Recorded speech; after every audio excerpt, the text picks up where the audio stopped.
जाने माने चिंतक हैं, बुद्धिजीवी भी हैं। दीपक जी, आपका शुक्रिया हमारे साथ जुड़ने के लिए। तो अब मैं मान लूं कि अभी तक अब कांग्रेस के साथ आप लोग की बातचीत लगभग टूट गई है? नहीं, राजनीति में इतनी गतुरता होती है कि बातचीत कभी टूटती नहीं जी। कभी समाजवादी पार्टी के शीर्ष नेतृत्व ने ये तो कहा नहीं। हम लोग संवाद के लिए हमेशा तत्पर रहे हैं और हैं भी। आप देखिए जिस तरीके से अखिलेश जी ने एक बड़ा हृदय, उदार हृदय दिखाया और अपने लघु भ्राता को, मैं राजनीतिक रूप से कह रहा हूं, आए, बुलाए और एक सुखद तस्वीर दिया और ये बताया कि हम लड़ेंगे और मिलकर लड़ेंगे। देखिए, सिर्फ अपने भले की सोचेंगे तो किसी का भला नहीं होगा। ये कांग्रेस के लिए कह रहे हो? नहीं, कांग्रेस के लिए नहीं, ये सबके लिए है जो लोकतंत्र को बचाने के लिए प्रतिबद्ध हैं। वरना भारतीय जनता पार्टी इसी भ्रम का फायदा उठाती है। अब तक आपकी 3 मीटिंग, जो मुकुल वासनिक के, फोन बंद कर लें अपना, अब तक 3 मीटिंग आपकी जो हुई हैं वो तीनों मीटिंग आपकी विफल रही हैं, जो मुकुल वासनिक के घर पे प्रोफेसर राम गोपाल यादव और आपकी पार्टी की टीम गई।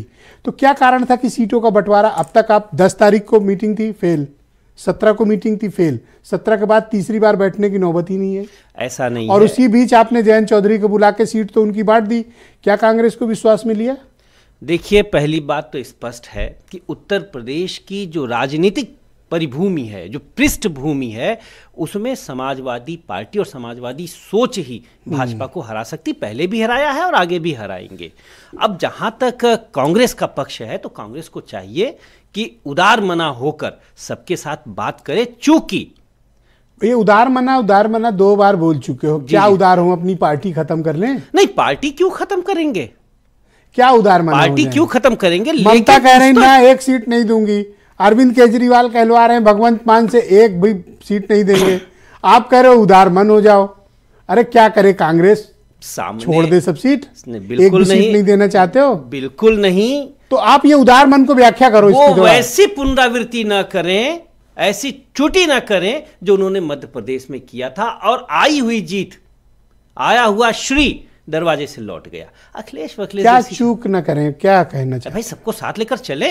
वैसे ही जैसे कर्पूरी ठाकुर जी को भारत रत्न मिला भारतीय गणराज्य द्वारा उन्हें, और मिलना भी चाहिए। क्या ये सही है कि यह समाजवादी सोच और समाजवादी विचारधारा की स्वीकारता का परिचायक है। तो ये सब देखते हुए भी कांग्रेस को सार्थक निर्णय लेना चाहिए। क्या अमेठी और रायबरेली के बाहर आप कांग्रेस को यूपी में नहीं देख रहे? उनके लिए कोई सीट आप देना नहीं चाहते हो? यही मुद्दा फंसा हुआ है। देखिए, कांग्रेस सांगठनिक रूप से जहां मजबूत है वहां बात तो करे।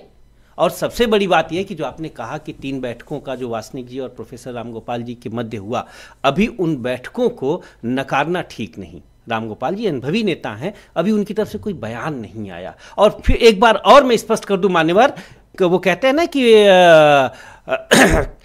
फैसले फतह की बुनियाद हुआ करते हैं, कांपती हाथ से तलवार उठाया न करो। कांपती हाथ माने के तो हाथ भी नहीं कांप रहे, आप कांपते हाथ माने राजनीति में लड़ने की बात तो अभी दूर की है होता है। तो मैं आग्रह करूंगा, अभी तो यही नहीं तय हुआ कि आप लोग कितने लोग इकट्ठे होकर बीजेपी से लड़ने जाओगे और किन किन सीटों पे जाओगे। देखिए, जब आप में स्पष्टता का अभाव है तो आप जनता से क्या अपेक्षा करते हैं कि वो आपको लाइन में लगाकर वोट दे देगी? देखिए, आप पहले खुद अपनी स्पष्टता करिए। प्रत्यक्षम किम प्रमाणम? क्या प्रत्यक्ष है बताओ ना। अभी 2 उपचुनाव हम जीते हैं, तो अकेले लड़े थे, जीते थे ना। और ये दोनों तो तय करो नो कांग्रेस, कांग्रेस के साथ कुछ नहीं। हाँ, तो उत्तर प्रदेश की तो यही परिस्थिति है ना। क्या उत्तर प्रदेश की परिस्थिति तो यही है कि समाजवादी पार्टी के अलावा कांग्रेस, समाजवादी पार्टी को लड़ नहीं सकता। और एक चीज और बता दें, अखिलेश जी उदार मना है, कांग्रेस का भी सम्मान करेंगे।